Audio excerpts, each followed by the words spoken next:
ॐ नमो भगवते वासुदेवाय। अथ एकोनचत्वारिंशोऽध्यायः। श्रीशुक उवाच। सुखोपविष्टः पर्यङ्के रामकृष्णोरुमानितः। लेभे मनोरथान् सर्वान् पथियान् सचकारः। किमलभ्यं भगवति प्रसन्ने श्रीनिकेतने। तथापि तत्परा राजन् न हि वाञ्छन्ति किञ्चन। सायन्तनाशनं कृत्वा भगवान् देवकीसुतः सुहृत्सुवृत्तं कंसस्य पप्रच्छान्यच्चिकीर्षितम्। श्रीभगवानुवाच। तात सौम्या गतः कच्चित् स्वागतं भद्रमस्तु वः। अपि स्वज्ञातिबन्धूना मनमिव मनामयम्। किं नु नः कुशलं पृच्छे एधमाने कुलामये। कंसे मातुलनाम्न्यङ्ग स्वानां नस्तत्प्रजासु च।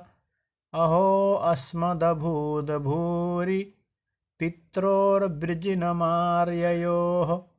यद्धेतोः पुत्रमरणं यद्धेतोर्बन्धनं तयोः। दिष्ट्याद्य दर्शनं स्वानां मह्यं वः सौम्यकाङ्क्षितम्। सञ्जातं वर्ण्यतां तात तवागमनकारणम्। श्रीशुक उवाच। पृष्टो भगवता सर्वं वर्णयामास माधवः। वैरानुबन्धं यदुषु वसुदेववधोद्यमम्। यत् सन्देशो यदर्थं वा दूतः सम्प्रेषितः स्वयं। यदुक्तं नारदेनास्य स्वजन्मानकदुन्दुभेः।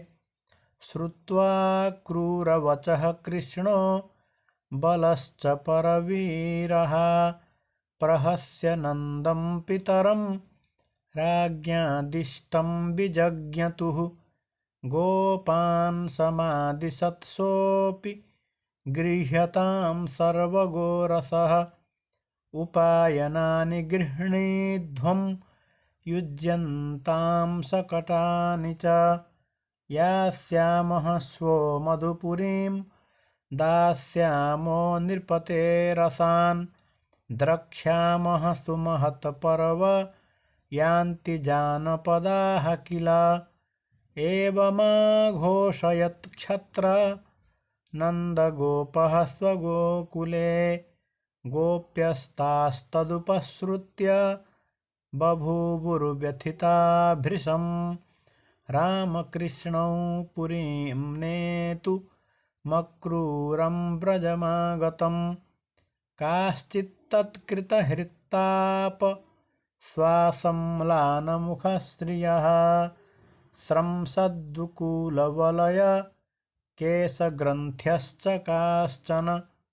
अन्याश्च तदनुध्यान निवृत्ताशेषवृत्तयः।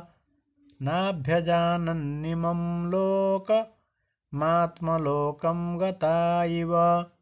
स्मरन्त्यश्चापराः सौरेरनुरागस्मितेरिताः। हृदि स्पृशश्चित्रपदा गिरः सम्मुमुहुः स्त्रियः। गतिं सुललितां चेष्टां स्निग्धहासावलोकनम्। शोकापहानि नर्माणि प्रोद्दामचरितानि च। चिन्तयन्त्यो मुकुन्दस्य भीता विरहकातराः। समेताः सङ्घसः प्रोचु रश्रुमुख्योच्युताशयाः। गोप्य ऊचुः अहो विधातस्तव न क्वचिद्दया। संयोज्य मैत्र्या प्रणयेन देहिनः तांश्चाकृतार्थान् वियुनं क्षपार्थकं विक्रीडितं तेर्भकचेष्टितं यथा यस्त्वं प्रदर्श्यासितकुन्तलावृतं मुकुन्दवक्त्रं सुकपोलमुन्नसं शोकापनोदस्मितलेशसुन्दरं करोषि पारोक्षमसाधु ते कृतं क्रूरस्त्वमक्रूरसमाख्ययास्मनश्चक्षुर्हि दत्तं हरसे बताज्ञवत् येनैकदेशेऽखिलसर्गसौष्ठवं त्वदीयमद्राक्ष्म वयं मधुद्विषः ननन्दसूनुः क्षणभङ्गसौहृदः समीक्षते नः स्वकृतातुरावत विहाय गेहान् स्वजनान् सुतान् पतींस्तद्दास्यमद्धोपगतानवप्रियः सुखं प्रभातारजनीयमाशिषः सत्या बभूवुः पुरयोषितां ध्रुवं याः सम्प्रविष्टस्य मुखं व्रजस्पतेः पास्यन्त्यपाङ्गोत्कलितस्मितासवं तासां मुकुन्दो मधुमञ्जुभाषितैर्गृहीतचित्तः परवान्मनस्व्यपि कथं पुनर्नः प्रतियास्यते वला ग्राम्याः सलज्जस्मितविभ्रमैर्भ्रमन् अद्य ध्रुवं तत्र दृशो भविष्यते दासार्हभोजान्धकवृष्णिसात्वतां महोत्सवः श्रीरमणं गुणास्पदं द्रक्ष्यन्ति ये चाध्वनिदेवकीसुतं मयि तद्विधस्याकरुणस्य नाम भूदक्रूर इत्येतदतीव दारुणः। इस लाइन पर तकार छूट गया है। यो सावनाश्वास्य सुदुःखितं जनं प्रियात् प्रियं नेष्यति पारमध्वनः अनार्द्रधीरेश समास्थितो रथं तमन्वमी च त्वरयन्ति दुर्मदाः गोपा अनोभिः स्थविरैरुपेक्षितं दैवं च नोऽद्य प्रतिकूलमीहते निवारयामः समुपेत्य माधवं किं नो करिष्यन् कुलवृद्धबान्धवाः मुकुन्दसङ्गान्निमिषार्धदुस्त्यजाद् दैवेन विध्वंसितदीनचेतसां यस्यानुरागललितस्मितवल्गुमन्त्र लीलावलोकपरिरम्भणरासगोष्ठ्यां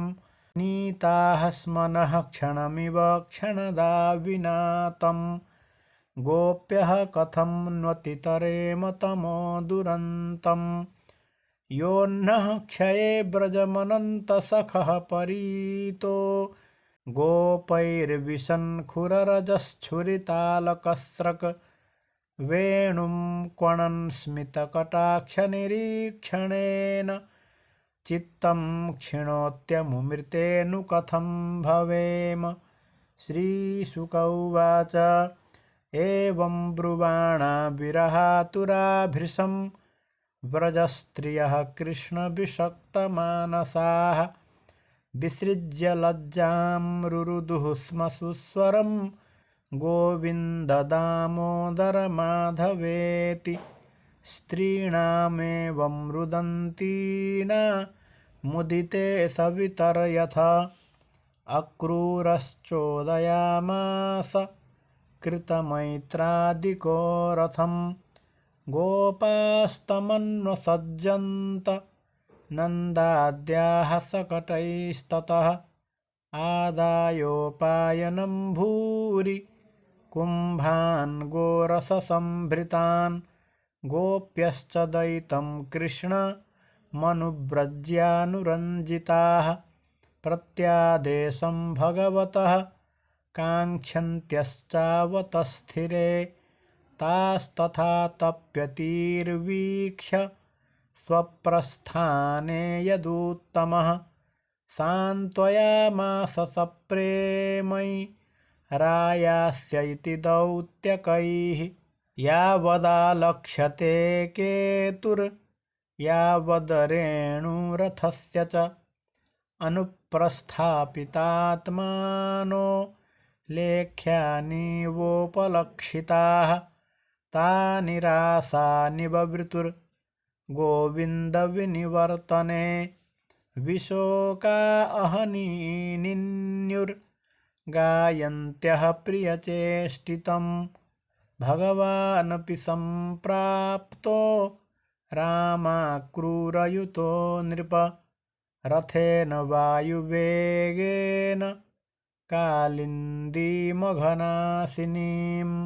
तत्रोपस्पृश्य पानीयं पीत्वा मृष्टं मणिप्रभं वृक्षशण्डमुपव्रज्य स रामो रथमाविशत् अक्रूरस्तावुपामन्त्र्य निवेश्य च रथोपरि कालिन्द्या ह्रदमागत्य स्नानं विधिवदाचरत् निमज्य तस्मिन् सलिले जपन् ब्रह्मसनातनं तावेव ददृशे क्रूरो रामकृष्णौ समन्वितौ तौ रथस्थौ कथमिह सुतावानकदुन्दुभेः तर्हि स्वित्स्यन्दनेनस्त इत्युन्मज्य व्यचष्टसः तत्रापि च यथा पूर्वमासीनौ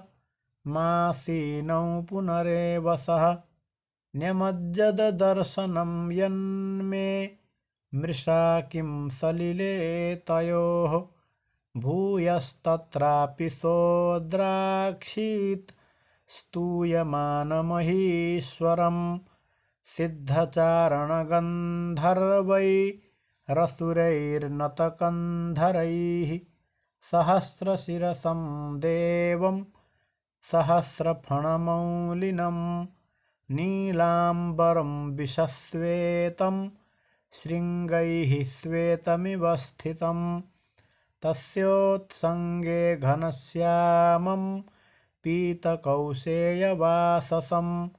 पुरुषं चतुर्भुजं शान्तं पद्मपत्रारुणेक्षणं चारुप्रसन्नवदनं चारुहासनिरीक्षणं शुभ्रून्नसं चारुकर्णं सुकपोलारुणाधरं